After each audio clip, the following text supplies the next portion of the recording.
เรื่องราวจากพุทธกาลบทเรียนแห่งความพลัดพรากจากพระกีสาโคตมีเถรี สวัสดีค่ะท่านผู้ฟังทุกท่านวันนี้เราจะมาพูดถึงเรื่องราวที่น่าประทับใจของพระกีสาโคตมีเถรีซึ่งเป็นพระภิกษุณีที่พระพุทธเจ้าทรงยกย่องว่าเป็นผู้ที่เลิศกว่าผู้อื่นในด้านการครองผ้าจีวรเศร้าหมองแต่เรื่องราวของเธอนั้นน่าสนใจกว่านั้นมากค่ะเพราะมันแฝงไว้ด้วยคติธรรมที่สามารถนำมาปรับใช้ในชีวิตของเราได้เป็นอย่างดีชีวิตที่พลิกผันสู่บทเรียนจากความสูญเสีย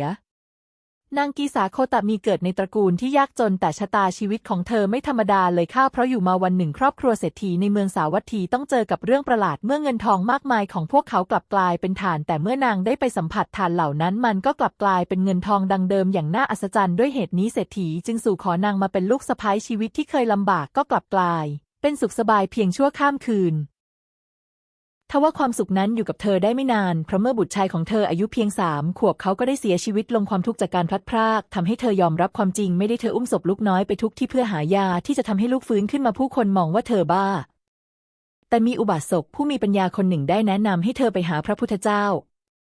พระพุทธองค์ไม่ได้ทรงมอบยาให้ทันทีแต่กลับมอบภารกิจที่ฟังดูง่ายดายแต่แฝงไว้ด้วยข้อคิดอันลึกซึ้งนั่นคือการให้เธอนำเมล็ดพันธุ์ผักกาด1 กำมือมาจากบ้านที่ไม่เคยมีคนตายนางกีสาโคตมีจึงเดินทางไปตามบ้านต่างๆแต่ไม่ว่าจะไปที่ไหนทุกบ้านก็ล้วนเคยมีคนตายทั้งสิ้น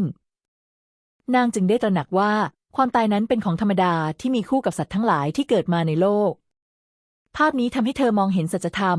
ความตายคือเรื่องธรรมชาติของทุกชีวิตเมื่อนางเข้าใจในสิ่งนี้ความเศร้าโศกเสียใจก็จางหายไปในที่สุดและเมื่อได้ฟังพระธรรมเทศนาเพิ่มเติมจากพระพุทธองค์เธอก็ได้บรรลุเป็นพระโสดาบันก่อนที่จะออกบวชและได้บรรลุอรหัตผลในเวลาต่อมาคติธรรมสำหรับชีวิตประจำวันเรื่องราวของพระกีสาโคตมีเถรีสอนให้เราเข้าใจว่ายอมรับความจริงความพลัดพรากเป็นเรื่องธรรมดา